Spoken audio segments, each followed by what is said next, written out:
All right, so I wanted to show you another way to think about isosceles triangles, and it has to do with symmetry and folding as opposed to necessarily looking at opposite legs. But let's say you have a triangle and it is isosceles, and we know that because these two legs, or these two sides, right? Because let's say we don't know that they're called legs yet, but these two sides are the same length, and this is why I highlighted them green.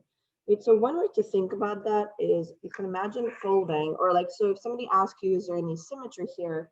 Hopefully you would see that there is a line of symmetry in the middle, and it's kind of similar to line of symmetry that we had in Algebra 1 when we talked about parabolas, right?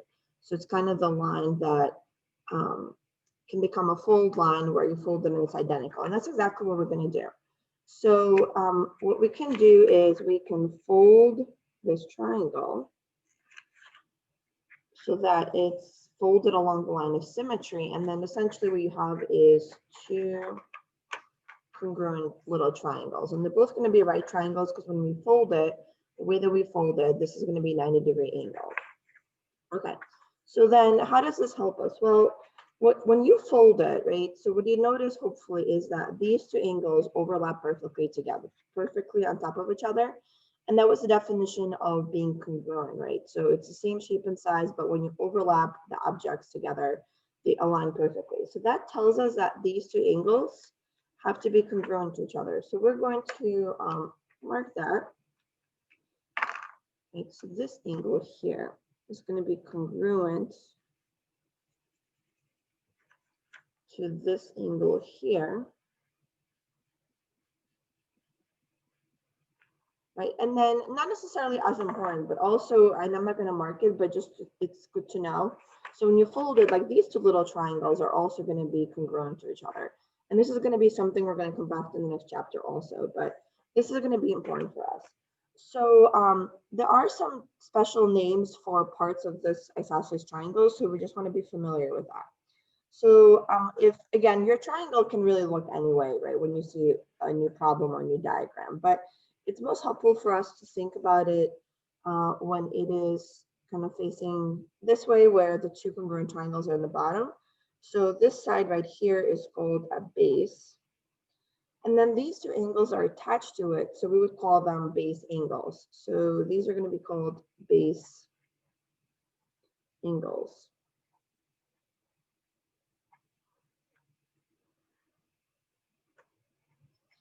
And what we know about the base angles in an isosceles triangle is there would always have to be congruent, again, because if you imagine folding it, these two angles are going to be right on top of each other, and they would be exactly the same.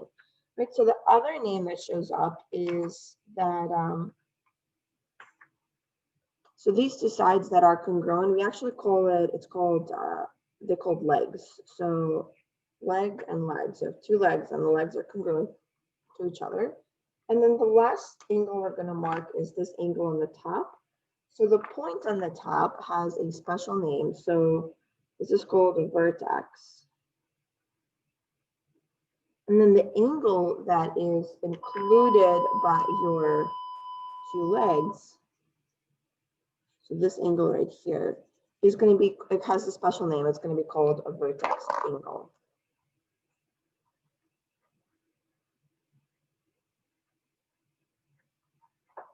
All right, so that's pretty much it. So this is all the terminology, but again, what I was trying to stress here is that when you deal with isosceles triangles, it is really helpful to think about the line of symmetry in the fold and what angles would have to overlap with each other, and also which sides would overlap. And I'll show you sort of how that works in a problem where you have to find some angles, but just another way to think about it. The other kind of triangle that we see in this section is going to be the one where all of the sides are congruent, and I didn't mark it, but let's go ahead and do that. So this side is going to be congruent to this side, and this is the way that I marked it up using my handy dandy compass that I have. Okay, so this one is equilateral, right? So what you can think about it is we can really turn it any way we like, because all of it, like any side can be considered a base, because remember that every equilateral triangle is also going to be isosceles, because to be isosceles, you just need two of the sides to be the same, and equilateral triangles have all three being the same, right? So we're going to do the same. So we're going to fold this, And we're going to notice again that these two angles overlap each other, and we know that they're going to be congruent. So these are your, in this case, I guess, base angles if we have this side being on the bottom. But what's really cool about equilateral triangles is you can turn it around, and for example, like this could be the base, right? And we could do the same thing where we're going to fold it along the base. And what we're going to do is we're going to, again, notice that these two angles overlap and they're perfectly aligned. So they're going to be congruent. I already have this one marked with my little purple highlighter. So I'm going to do the same.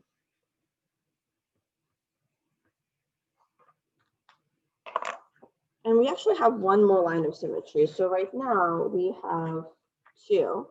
And we're actually going to have a third one, right? So again, I can kind of turn this base. And we already have these marked from before, but just to confirm.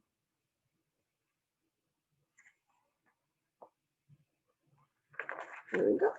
So in an equilateral triangle, we already kind of knew this because we've been talking about it from the beginning of the chapter, but when you have an equilateral triangle, all of the angles have to be equal, so it's also equiangular.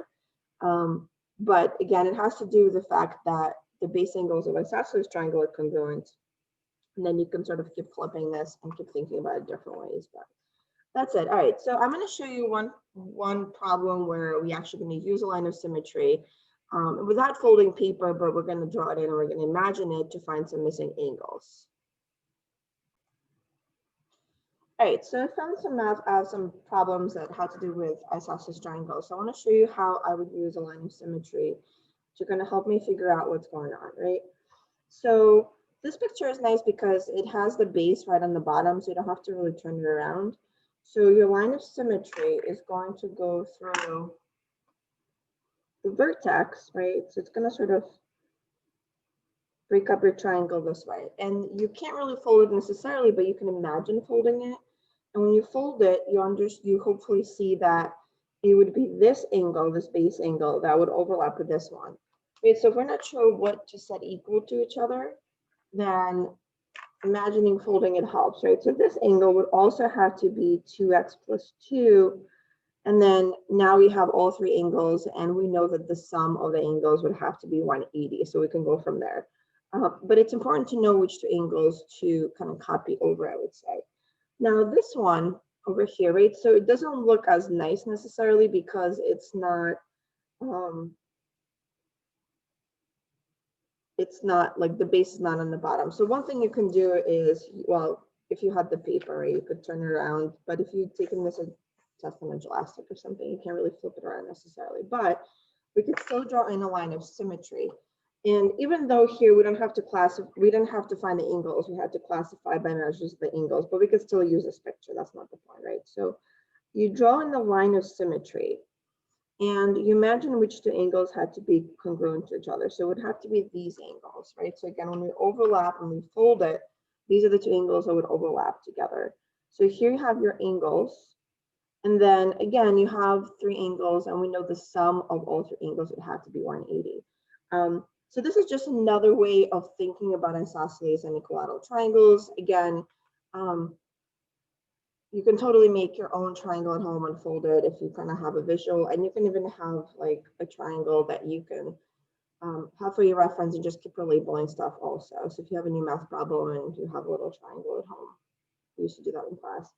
You can kind of relabel stuff and erase with your pencil, but just another way to think about it.